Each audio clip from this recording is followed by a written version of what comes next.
Hello everyone and welcome back to Let's Play Megaman ZX Advent. In the last part, we took care of Argoyle and Ugoyle and explored the waterfall ruins. And now it's time for us to go almost the exact same direction except at the green door branch, where we went left to go to the waterfall ruins. We want to head to the right.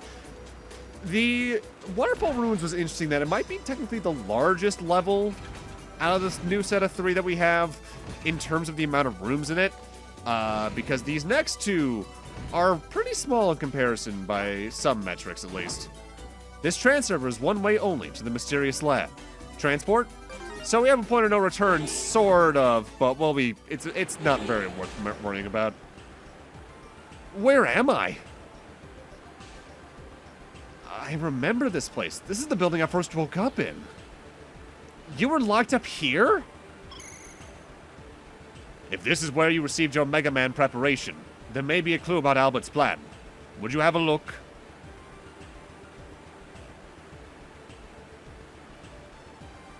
I don't think I've been in this building, though. Okay, let's go check it out. So, this is notably the exact same place the tutorial stage happened as Gray, but if you come here as Ash, they have dialogue wondering why the hell the bridge is broken. Ash and Gray coexist in this game, unlike Vent and Ale, but it's implied in either case that the other character dies at the end of their intro stage, essentially, because Ash's intro stage is fighting a bunch, it's raiding a raider airship. I think it's the very same one you go to in the oil fields. But then Prometheus shows up and is the boss fight there outside of sending Doga the Giant at you again. It's implied Prometheus just kills Ash, essentially. I guess now I think about the implication at some point was that Vent and Ale were going to coexist in the original ZX as well. In fact, that's why the original commercial for ZX out of Japan was both of them mega merging at once, because that was, I think, scrapped footage or leftover footage from what was going to be a ZX anime that just never came about. Which could have been interesting. I think the Sailor Moon-esque formula could work well for Mega Man. God knows the EXE anime ran for long enough, because I think that ran from around 2002 or 3 to like 2009 or something like that. It ran a while. Now, this place has returning hazards from our venture through Gray's tutorial stage. It has the gas you can jump and duck under. It's got a lot of, honestly, very familiar enemies. A lot of galleons, a lot of these hermit crab enemies we've been seeing since the Tower of Verdor at the least, I think. The major mechanic of it doesn't actually come about until the second of 2 areas, because it's also a very short level. We are only exploring Mysterious Lab 3 and 4 in this stage. And I might as well preempt being transformed by plot. Let's go over here. This is just like the capsule I was in. Look at that panel. There's a message. AN-001, Prometheus. Time remaining before shutdown for recalibration, 246,924 seconds. Interesting. What about over here? DAN-002, Pandora. Time remaining before shutdown for recalibration, 246,939 seconds. These are Prometheus and Pandora's capsules. Those 2 were made here too? Maybe they're what the data meant by Reploid siblings. I bet the first 2 Megamen Albert made were Prometheus and Pandora.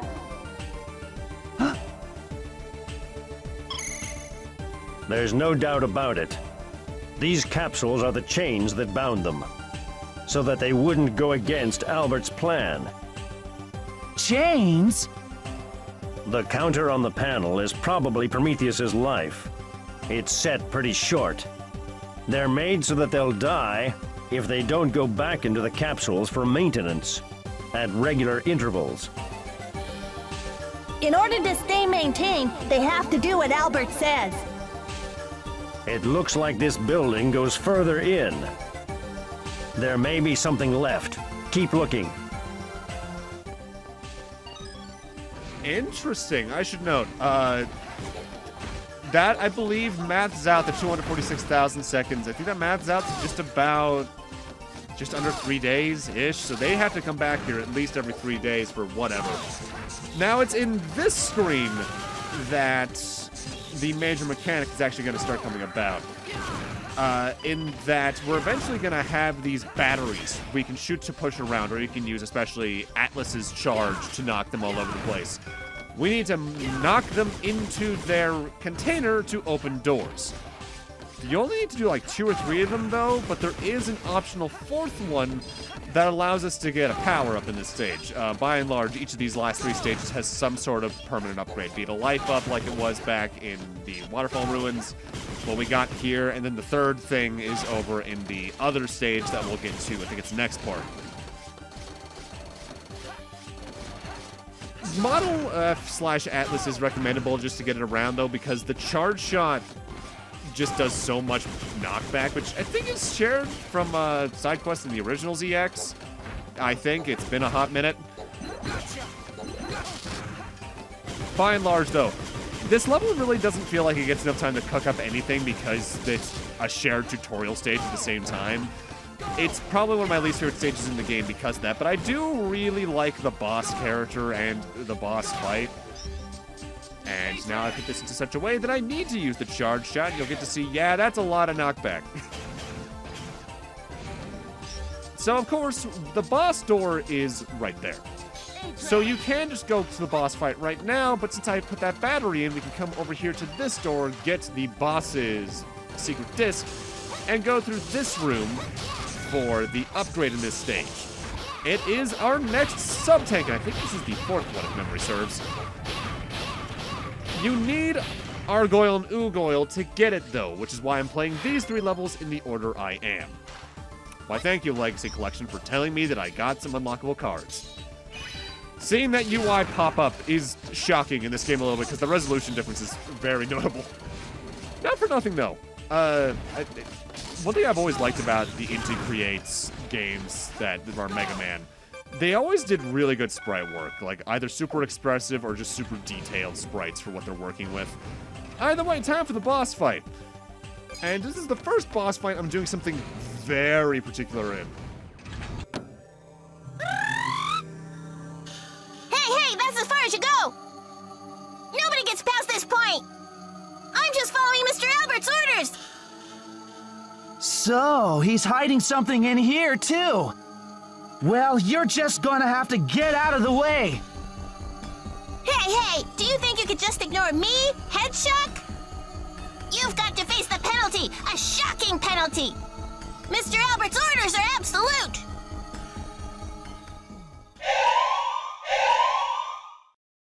So in this fight, I'm immediately Mega Merging back to Reploid.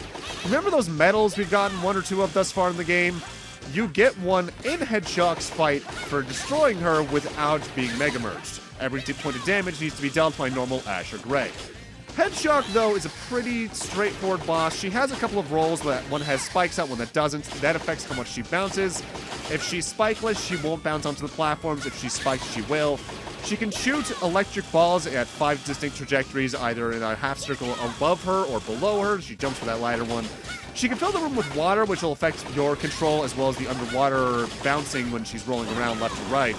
And she can summon little mice from the floor and ceiling that act as extra hazards. I think they're right out of, I want to say one of the 0 stages, like 0-3 or something.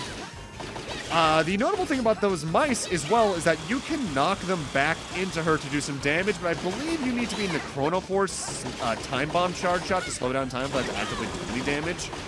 It's honestly really hard to do and makes her one of the harder medals to get in the game. More on what the medals are, again, later on. With that said, because Gray's normal pellets only do 1 damage, this takes a while. I think even as Ash, because I think her normal pellets do 2 damage, it takes a while. So once we reach Hedgeshock's 2nd health bar, I'm speeding up the rest of the fight just so we can get through her a little bit faster. We got other things to do. Oh no, it's even before I reach the 2nd health bar. She's not a very hard fight, thankfully, which is why I think they were very comfortable making a objective where you had to destroy her as unarmored Gray or Ale. But it is a little weird. I'm at least glad unarmored Gray and Ash can shoot in this game, unlike ZX Original, where unarmored Vent and Ale can do nothing. speaking of Vent, we don't get to see it in this playthrough because I'm playing as Gray. But I recommend you look up his voice acting sometime. His may be the worst voice acting in the game, and not even in a funny way. He is just a complete block of wood. It's genuinely shocking, almost.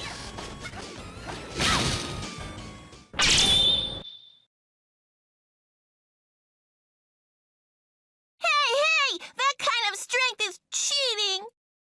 It's just like Mr. Albert's strength! Ah!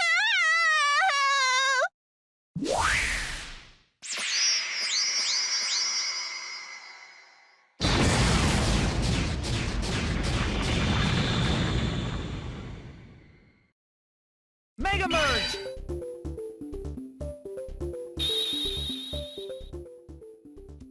And with that, we have copied Hedgeshock, who, despite not getting much of a chance to use because at this point there's only 3 stages left in the game, I really like her.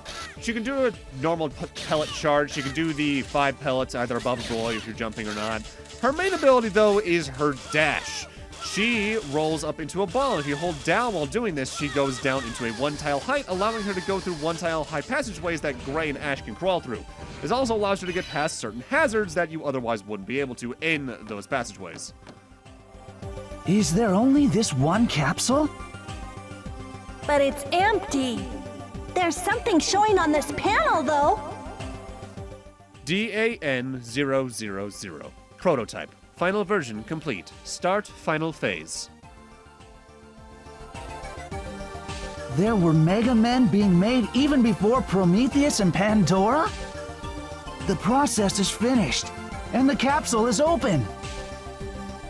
Huh? There's a disc still in this drive.